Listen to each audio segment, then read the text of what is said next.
आज हम बात करने वाले हैं 2009 में रिलीज हुई एक psychological thriller movie after life की।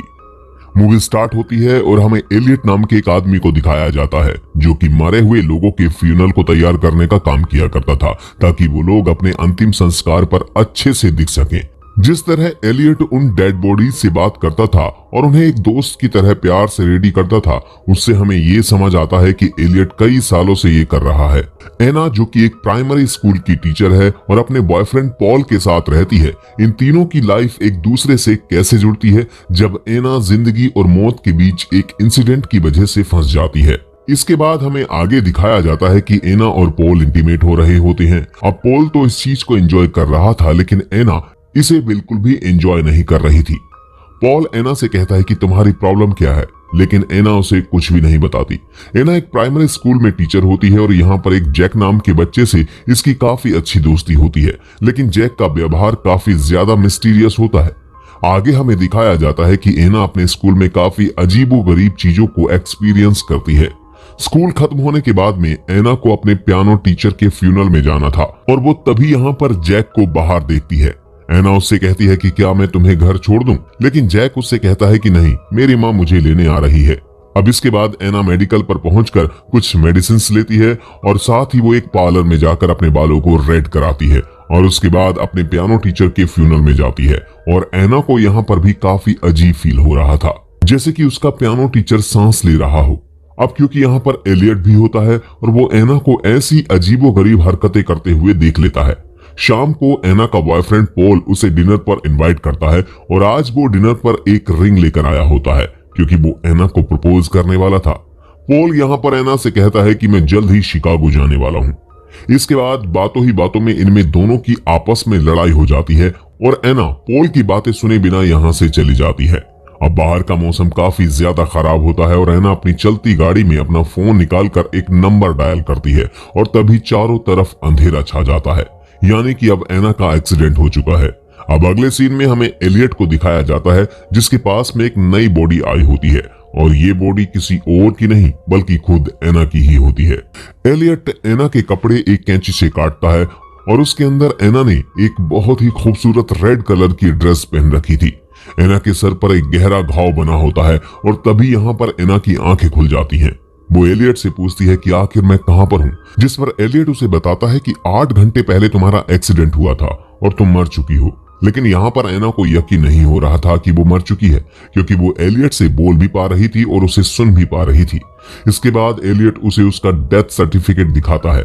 वो एना से कहता है कि तुम्हारा 2 दिन बाद फ्यूनल है और वो उससे कहता है कि तब तक तुम्हारी आत्मा तुम्हारी बॉडी में ही रहेगी और जब तुम्हें दफना दिया जाएगा तब वो चली जाएगी।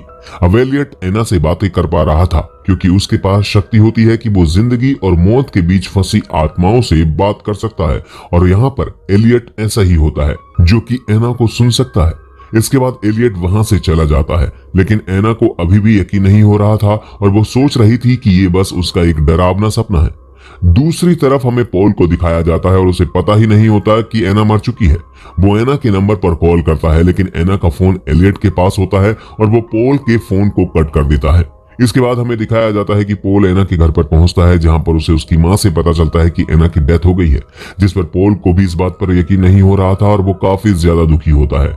लेकिन यहाँ पर एना की मोम एकदम नॉर्मल दिख रही थी, जैसे उसे इस बात का कोई दुख ही ना हो।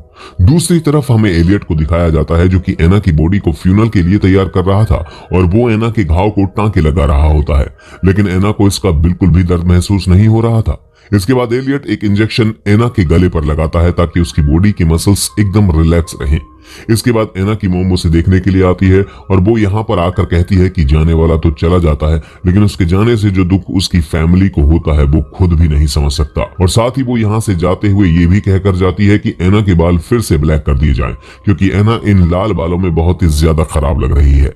अब इसके बाद हमें पॉल को दिखाया जाता है जो कि एलियट के पास जाता है ताकि वो एना की बॉडी को देख सके। लेकिन एलियट उसे एना के पास नहीं जाने देता क्योंकि सिर्फ फैमिली मेंबर्स ही बॉडी से मिल सकते थे और अभी पॉल की एंगेजमेंट भी एना के साथ नहीं हुई थी। लेकिन पॉल की आवाज सुनकर एना अपनी जगह से उठ जाती है और वो पॉल को आवाज लगाने लगती है, लेकिन उसकी आवाज पॉल तक नहीं पहुंचती। अब इसके बाद जब पॉल चला जाता है तब एना एलियट से पूछती है कि तुमने मुझे पॉल से क्यों नहीं मिलने दिया। एलियट एना से कहता है कि तुम्हारी आत्मा जल्द ही तुम्हारा शरीर छोड़ देगी, लेकिन अगर तुम अपने चाहने वालों से अटैच रहोगी तो तुम्हारी आत्मा यहीं पर फंस कर रह जाएगी।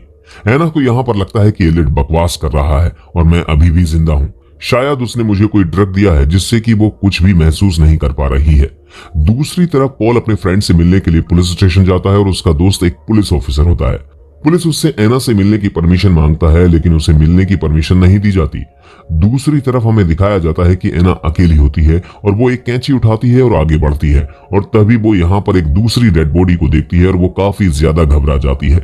इसके बाद वो एलियट के आने का इंतजार करती है ताकि वो उसके ऊपर हमला करके यहाँ से भाग जाए, लेकिन एलियट एना के हमले से बच जाता है और वो एना को फिर से बताने की कोशिश करता है कि वो मर चुकी है, लेकिन एना ये बात मानने के लिए तैयार ही नहीं थी क्योंकि उसकी अभी भी सांसें चल रही होती हैं।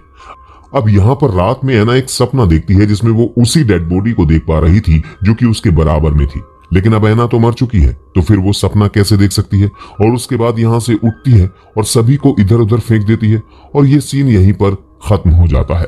अगले सीन में हमें पॉल को दिखाया जाता है जिसे कि काफी अजीब सपना आता है जिसमें कि एना अपनी बॉडी से अपना दिल निकाले हुए थी और ये देखकर पॉल काफी ज्यादा डर जाता है। अब दूसरी तरफ हमें एलियट को दिखाया जाता है जो कि एना के पास होता है और वो अपनी कार में फ्यूल डलवाने के लिए जाने वाला होता है, लेकिन एना उसकी जेब से चुपके से रूम की चाबी निकाल लेती है और उसके बाद एना सीधे एलियट के ऑफिस में पहुंच जाती है जहां से वो पॉल को कॉल करती है और वो उसे बताती है कि मैं अभी तक जिंदा हूं। लेकिन पॉल को लग रहा था कि कोई एना बनकर उसके साथ मजाक कर रहा है और इसलिए वो फोन को कट कर देता है। अब इस चीज से एना काफी ज्यादा गुस्सा होती है और तभी यहाँ पर एलियट भी पहुंच जाता है। एलियट एना को आईने में दिखाता है और वो उससे कहता है कि देखो तुम मर चुकी हो और तुम्हारे लिए अच्छा यही होगा कि तुम सब कुछ भूलकर अपनी मौत को स्वीकार करो। लेकिन एना नोटिस करती है कि उसकी सांसों से आईने पर भाप जम चुकी है जिसे कि एलियट चुपके से साफ कर देता है। अब यहाँ पर नीचे एना का वही फेवरेट स्टूडेंट जैक खड़ा होता है और वो यहाँ पर एना को देख लेता है। एना अब ये बात मान लेती है कि वो मर चुकी है, इसलिए वो एलियट का साथ दे रही थी। आगे एलियट एना के रेड बालों को फिर से ब्लैक कर देता है। अब इसके बाद एना सपने में पॉल को देखती है, लेकिन वहां पर एलियट होता है। अब एना एलियट से पूछती है कि क्या मेरी मॉम मेरी डेथ पर रोई थी, जिस पर एलियट एना को बताता है कि तुम्हारी माँ तुम्हारी डेथ पर बिल्कुल भी नहीं रोई। इसके बाद एना एलियट से पूछती है कि क्या पॉल मेरी डेथ पर रोया था, लेकिन यहाँ पर एलियट उससे झूठ कह देता है कि पॉल भी नहीं रोया था। और अब ये बात सुनने के बाद एना बहुत ज्यादा दुखी होती है और इसके बाद एलियट उसे एक ड्रग का इंजेक्शन दे देता है। दूसरी तरफ पॉल एना के स्कूल में पहुंचता है जहां पर वो उसकी चीजें लेने के लिए गया था। स्कूल में उसे जैक मिलता है जो कि पॉल को बता देता है कि उसने एना को फ्यूनरल होम में रेड ड्रेस में खड़ा हुआ देखा था, लेकिन पॉल को ये बातें सारी बकवास लगती हैं और वो उल्टा जैक को ही एक थप्पड़ मार देता है, जिस पर उसे बाद में काफी ज्यादा अफसोस भी होता है। एना के पास एक नई बॉडी आती है जो कि एक पुलिस ऑफिसर के भाई की है। वो पुलिस ऑफिसर एना की बॉडी को हिलते हुए देख लेता है, पर जब वो एना की हार्ट बीट चेक करता है तो सोचता है कि उसका ये भ्रम था। वहीं पॉल एक बार और कोशिश करता है पुलिस की मदद लेने की, ये कहकर कि सिर्फ पल्स चेक करके एना को डेड बताया गया था और ऐसा एक ड्रग भी है जो कि कुछ देर के लिए इंसान का पल्स रोक देता है। एक बार को उसका दोस्त कन्विंस हो जाता है, पर वो पुलिस ऑफिसर कहता है कि उसने चेक किया था, एना की हार्ट बीट नहीं चल रही थी। एना की हार्ट बीट नहीं चल रही थी। इस सब के बाद पॉल बुरी तरह से टूट जाता है। जैक जो मौत के कॉन्सेप्ट में काफी इंटरेस्ट लेता है, वो एलियट से प्रभावित हो जाता है। वो उसके पास मौत के बारे में चीजें सीखने जाता है।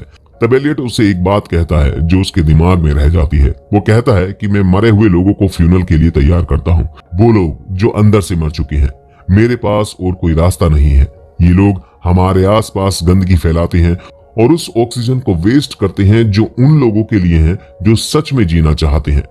अब एना जो रिग्रेट और गिल्ट में है और ये सोच रही है कि वो अगर जिंदा होती तो अपनी लाइफ बेहतर तरीके से जीती, वो एलियट को कहती है कि वो भी खुशी से जीना चाहती थी।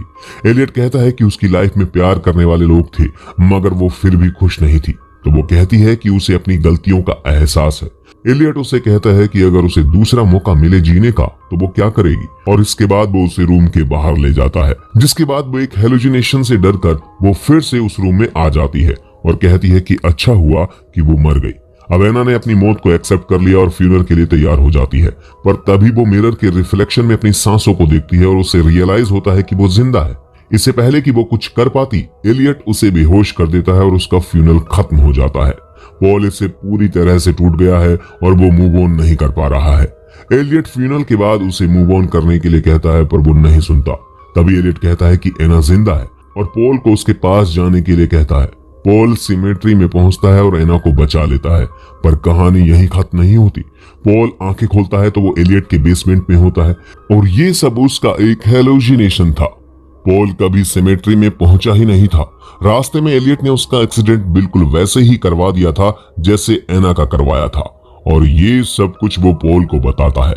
वो पॉल को ये भी बताता है कि वो अंदर से मरे हुए लोगों को एक और मौका देता है जिंदगी जीने का, और देखना चाहता है कि वो चेंज होते हैं या नहीं।